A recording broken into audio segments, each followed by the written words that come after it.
पेपरफुटीमुळे नीट 2026 ची परीक्षा रद्द। नीट पेपरफुटी प्रकरणी आता सीबीआय चौकशीचे आदेश। पेपरफुटीनंतर मोठा निर्णय।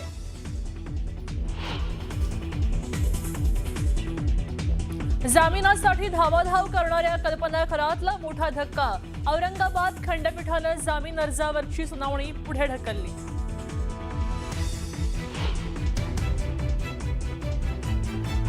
पेट्रोल आणि डिझेलचा वापर कमी कर, परदेशात जाऊन लग्न करू नका। 24 तासात पंतप्रधान मोदींचं देशाला पुन्हा आवाहन।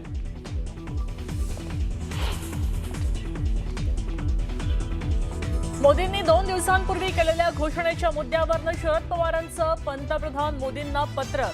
घोषणेमुळे अर्थव्यवस्थेवर दूरगामी परिणाम होण्याची शक्यता, तर सर्वपक्षीय बैठक बोलावण्याची पत्रातनं मागणी।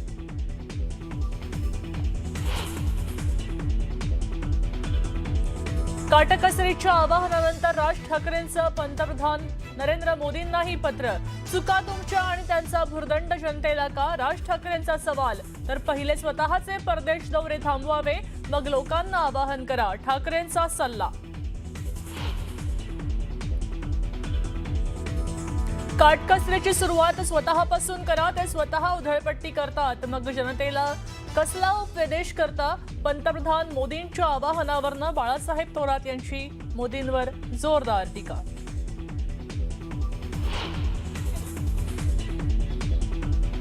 महापौर बंगल्याच्या नूतनीकरणाबाबत आक्रमक भूमिका का नाही, उद्धव ठाकरेंकडनं उबाठा नगरसेवकांची कान उघडणी। भाजपला कोंडीत पकडण्याची आयती मोठी संधी घालवल्यानं उद्धव ठाकरे नगरसेवकांवर नाराज।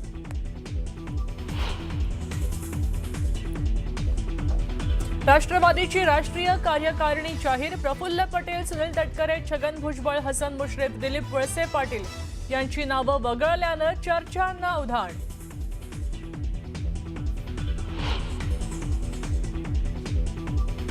राष्ट्रवादी काँग्रेसमध्ये प्रफुल्ल पटेल नाराज असल्याची चर्चा।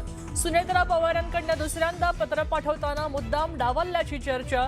पटेल आणि तटकरेंना वारंवार अपमानास्पद वागणूक देण्यावरून नाराजी असल्याची सूत्रांची माहिती।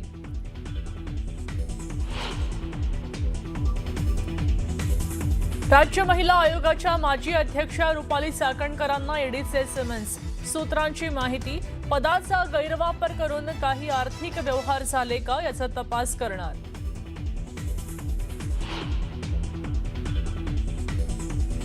पावसाळी अधिवेशनापूर्वी विधान परिषद सदस्य संख्या वाढवणार।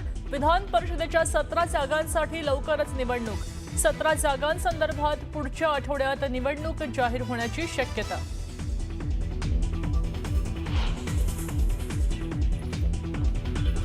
पायधुनेतल्या डोकाडिया कुटुंबियांतल्या मृत्यू प्रकरणी पडलेल्या 4 जणांच्या शरीरात झिंक फॉस्फाईड केलं कसं, याचा गूढ कायम। एफडीए फॉरेन्सिकच्या अहवालानंतरही प्रश्नचिन्ह कायम।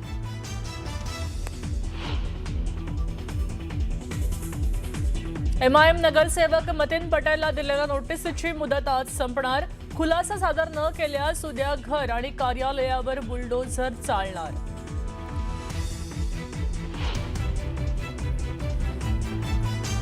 आणि आसामच्या मुख्यमंत्रीपदी हिमंता बिस्वा शर्मा विराजमान। शपथविधी सोहळ्याला पंतप्रधान मोदी, अमित शहांसह भाजप प्रणित राज्याचे मुख्यमंत्री होते उपस्थित।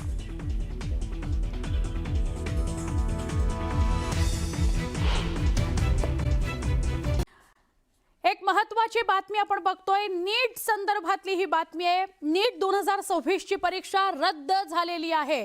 नीटचा अनेक ठिकाणी पेपर फुटला, त्यामुळे या प्रकरणाच्या चौकशीचे आदेश दिले गेलेले आहेत आणि म्हणून नीट 2026 ची परीक्षा रद्द करण्यात आलेली आहे। पेपर फुटी प्रकरणाचे चौकशीचे आदेश दिले गेले असले तरी याचा खूप मोठ्या प्रमाणात विद्यार्थ्यांना फटका बसणार आहे। आता पुन्हा जर परीक्षा घ्यावी लागली तर नीट 2026 ची परीक्षा, जे आता लाखोंचे विद्यार्थी नीटला बसलेले होते, त्यांना पुन्हा ती द्यावी लागणार आहे।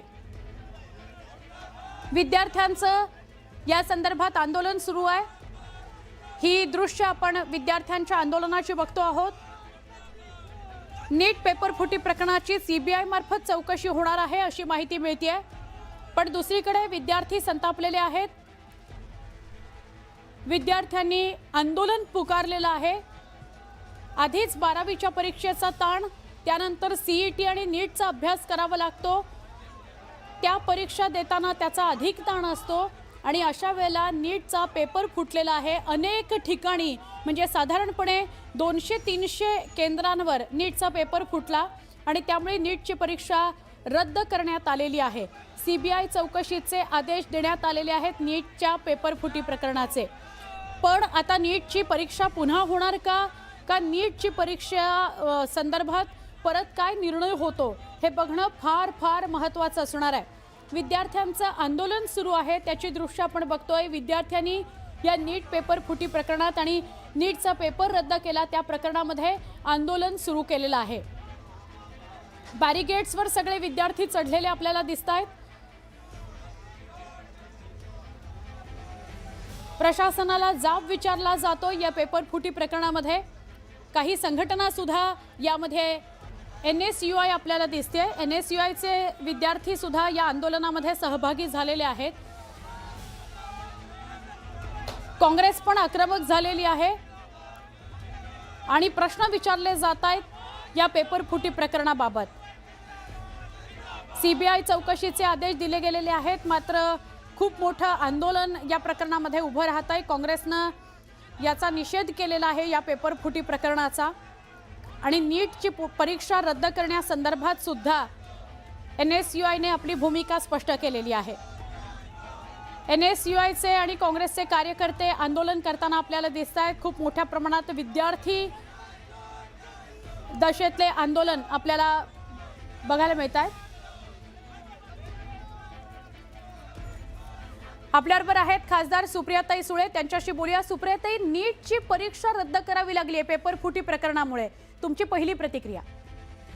मी या गोष्टीचा जाहीर निषेध करते. एकीकडे एवढं तंत्रज्ञान चाललेलं आहे, तंत्रज्ञान AI, एकीकडे आपण एवढा त्याचा बोलबाजा करतो आणि साधी एक परीक्षेचा पेपर फुटतोच कसा. 22 लाख मुलं. मी एक आई पण आहे आणि मी एक लोकप्रतिनिधी पण आहे.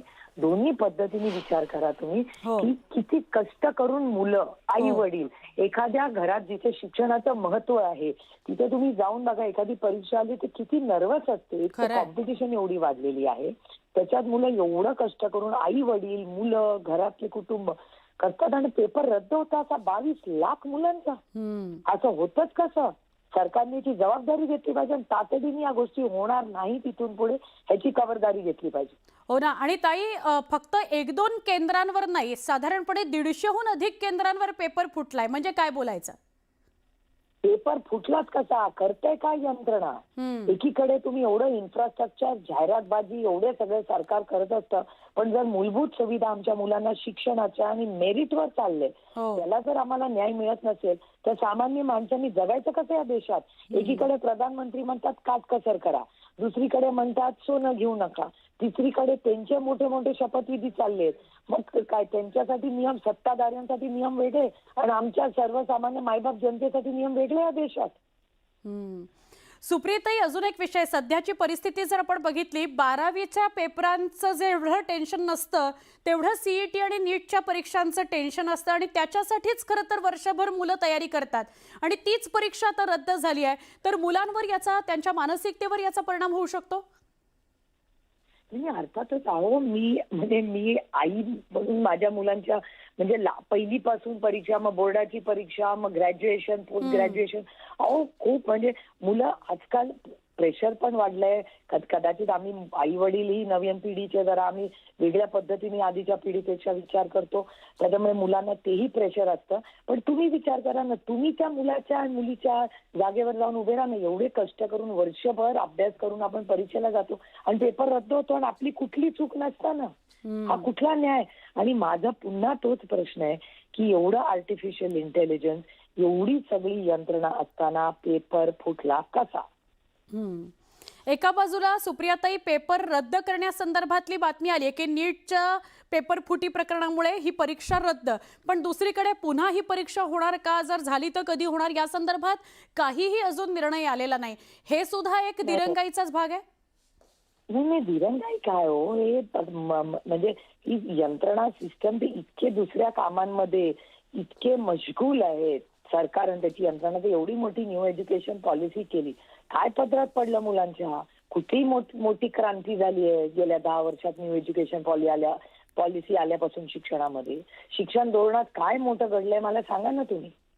हे दुर्दैव आहे की इन्फ्रास्ट्रक्चर, रस्ते बनव, ब्रिज बनव, ह्याच्यामध्ये पैसे घाला, जरूर घाला, माझा अजिबात विरोध नाही, पण मूलभूत सुविधा, शिक्षण आणि आरोग्य याच्याबद्दल महाराष्ट्र सरकार, भारत सरकार गेल्या 10-12 वर्षामध्ये काय मोठी क्रांती घडली आहे मला कोणीतरी समजून सांगावं. मी विरोधक म्हणून म्हणत नाहीये, पण शेवटी काही मूलभूत सुविधांबद्दल कुठलाही विरोध म्हणून नाही, पण एक समाज म्हणून आपण चर्चा केली पाहिजे. नक्की. ताई, एक शेवटचा प्रश्न फक्त विचारते. NSUI रस्त्यावर उतरलाय, आंदोलनाचे दृश्य न्यूज 18 मराठीवर दिसत आहेत, तर राष्ट्रवादी काँग्रेस शरदचंद्र पवार पक्षाची काय भूमिका असणार आहे पुढची?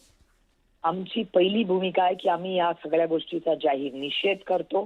तातडीने परीक्षा घेतली पाहिजे आणि आम्हाला इन्क्वायरी पाहिजे याची की पेपर फुटला कसा. एरवी विरोधकांवर ED, CBI 100 गोष्टी तुम्ही लावतात आणि नंतर स्वतःच्या पक्षात घेऊन क्लीन चिट देऊन त्यांना मंत्री करतात.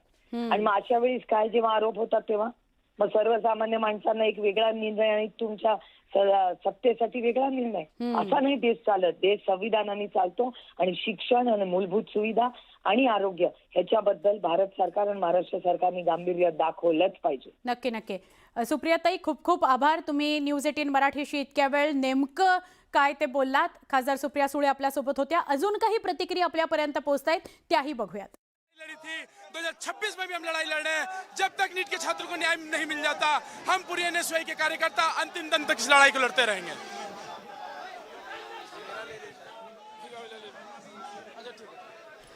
या विद्यार्थी प्रतिनिधींच्या काही प्रतिक्रिया आहेत. नवी दिल्लीतून या प्रतिक्रिया येत आहेत. नवी दिल्लीमध्ये आता आंदोलनाला सुरुवात झालेली आहे. NSUI रस्त्यावर उतरलेलं आहे. काँग्रेसचे काही प्रतिनिधी रस्त्यावर उतरलेले आहेत आणि नीटच्या रही है. हमारे युवाओं की, हमारे लड़के लड़कियों की सुध कौन लेगा? 11 साल से ना पर्ची ना खर्ची का झूठा नारा पहले खट्टर साहब देते रहे, अब नायब सैनी जी देते हैं. पर सच्चाई ये है कि चुटकुलों वाले मुख्यमंत्री श्रीमान नायब सैनी वो हरियाणा के युवाओं को केवल बेरुखी, बेजारी और बेवफाई के धक्के दे रहे हैं. बार बार हरियाणा से बाहर के युवाओं की भर्ती की जाती है और हमारे बच्चे जो योग्य हैं, शिक्षित हैं, काबिल हैं, वो ठन ठन गोपाल अपने आप को पाते हैं, ठगा हुआ सा खड़े रह जाते हैं. फॉर्मूला बड़ा सिंपल है. बीजेपी की सरकार हरियाणा में HPSC और HSSC के माध्यम से 80% लोग, 80% अफसर और अध्यापक, 80% अफसर और प्रोफेसर हरियाणा से बाहर के लगाती और चंद टुकड़ों के रूप में 20% हमारे बच्चों को लगा लेती.